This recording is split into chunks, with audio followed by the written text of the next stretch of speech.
Two persons were killed and a police van was set ablaze on Saturday by some gunmen enforcing the 5-day sit-at-home order issued by Simon Ekpa's faction of the Indigenous People of Biafra group. According to an eyewitness, the gunmen, numbering over 10, stormed the New Market area within the Enugu metropolis, shooting sporadically and scaring people away. It was reported that a pregnant woman was among those killed in the ugly incident. According to the spokesman of the Enugu Police Command, DSP Daniel Ndukwe, the command has restored normalcy and have launched a manhunt to fish out those responsible for the attack. This morning, we are joined by Dr. Augustine Okolie. He's a management, development, and media consultant and a former state director, National Orientation Agency, Enugu State. Good morning, and thank you very much for joining us. Good morning. Thank you for having me.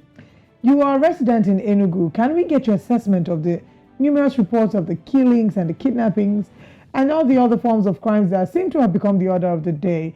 What is the situation like, and how safe do the citizens of Enugu feel?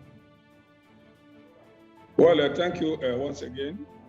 There is a little issue about insecurity in Enugu.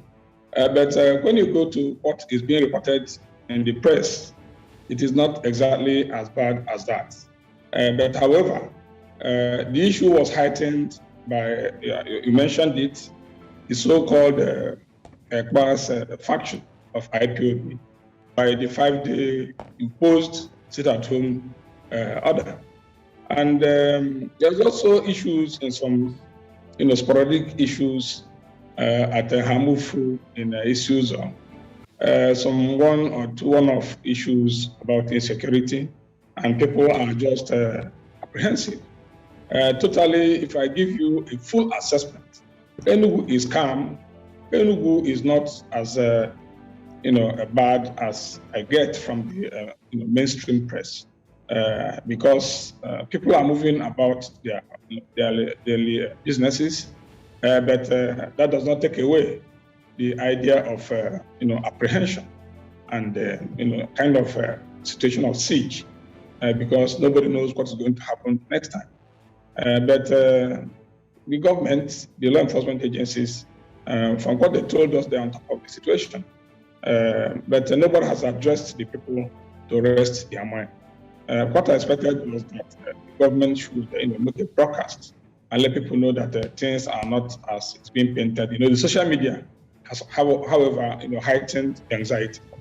But people are moving around their normal businesses, and it is not as bad as it is being painted if you get what is being filtered from the social and the irregular media. Well, Dr. Okolie, it may not, from your description, is not as bad, but of course it's bad for those families who lost their loved ones over the weekend. So I want to talk about the whole idea of a sit-at-home. This has gone on for too long, and you would expect that in the Southeast, at least by now, governments should have been able to come together to at least address the whole idea of a sit-at-home, that every now and then might lead to some level of violence by people trying to enforce the sit-at-home.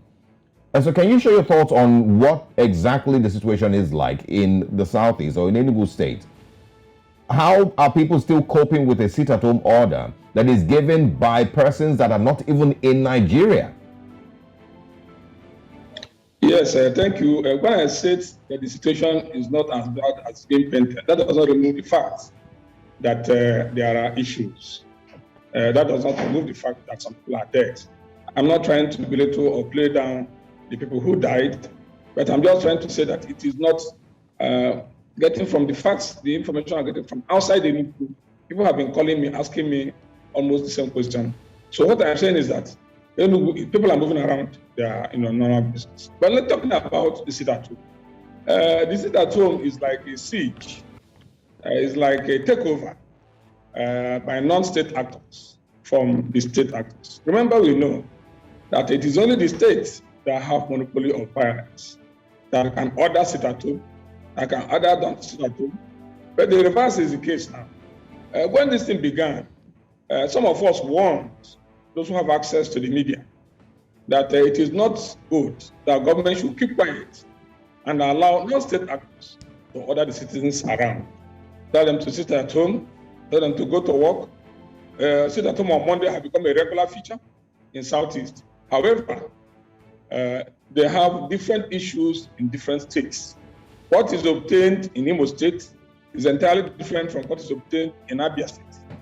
What is obtained in Abia State is also entirely different from what is obtained in Ebonyi State, Anambra State, and Enugu State.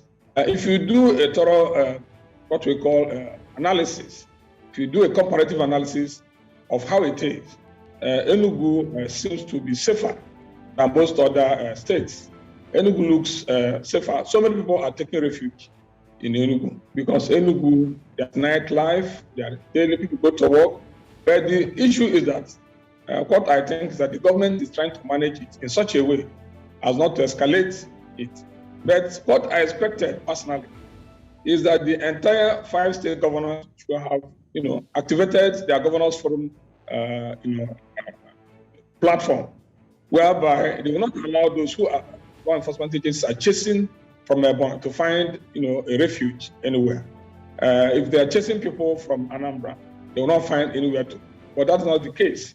A situation whereby if it is happening in Ebonyi, they can run down to Enugu to come and hide.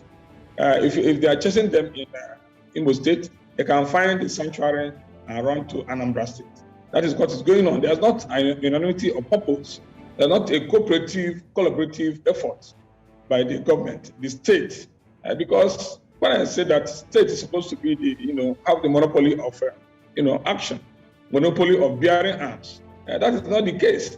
Because when this started ab initio, governors were being urged to have a common front, to have a common strategy, to have a common plan as to contain this incoming. But they allowed it, they took it in their strides, they took it for granted, they didn't pay the much attention. Now, everywhere in Enugu, we have different kinds of insecurity in Southeast. There are these ones of the herdsmen. The Fulani herdsmen have, taken to the bush and the bushes. These other youths who say, let us flush this Fulani herdsmen away from the bushes, now are getting clashes or attacks by the armed forces, that is the army and police and other security apparatus. So that is how the clashes began. So instead of government to take it seriously and handle it, they talked about Ebubago security outfit is not as effective in Ebonyi State as it is in Anambra. It's not as effective in Anambra as it is in Imo State. In Enugu State, they have what we call the forest guards. But the forest guards are guarding the forests. They are not guarding the roads and the homes. It has not started. Dr. Okolie. Dr. Okolie, before we let you go, I just want your thoughts on the state governor himself, Ifeanyi Ugwuanyi. How would you say he has handled the situation in the state? There have been loss of lives over the weekend. Has there been any word from the state governor so far? What I saw is that they activated the Security Council and the GOC 82 Division, Commissioner of Police, the governor, and some other agencies are working hard. And even yesterday, they had a meeting and so on. But our governor has his own style. If I am governor, maybe I could have handled it differently. He likes to work quietly. He likes to adopt what we call appeasement policy. He likes to work from the background. I don't think governor is confrontational about it. But governor is different from me or any other person. If I was governor, I will not approach it with the approach. If I'm governor, I also would like to have a kind of a meeting with those boys. Have meeting with the herdsmen. Have meeting with the IPOB guys. Have a meeting. Governor should be in charge. Governor should come out and address the state and let the people know that this is where the insurgency is coming from. Kidnappings along Ugogonike in Soka Road, kidnappings and killings in Hamufu in Isuza. And what is going on in somebody was killed the other day at Tozowa. It is just pockets of kind of insecurity. It could have been much better, but the governor is handling it his own way. and the result is different. What they have in Enugu is better than what they have in other states. The Ebonyi and the Imo State are confrontational about the issue. They are using both kinetic and non-kinetic means to curtail and shut down what is going on. But Enugu State governor is not using kinetic. I think he's finding his own way. The important thing, according to him, is that security. I mean, we, of course, are certainly wishing the people of Enugu State the ability to heal from this, but we really don't know how they can recover from this, especially the families of those who have lost loved ones. Our thoughts and our prayers with them.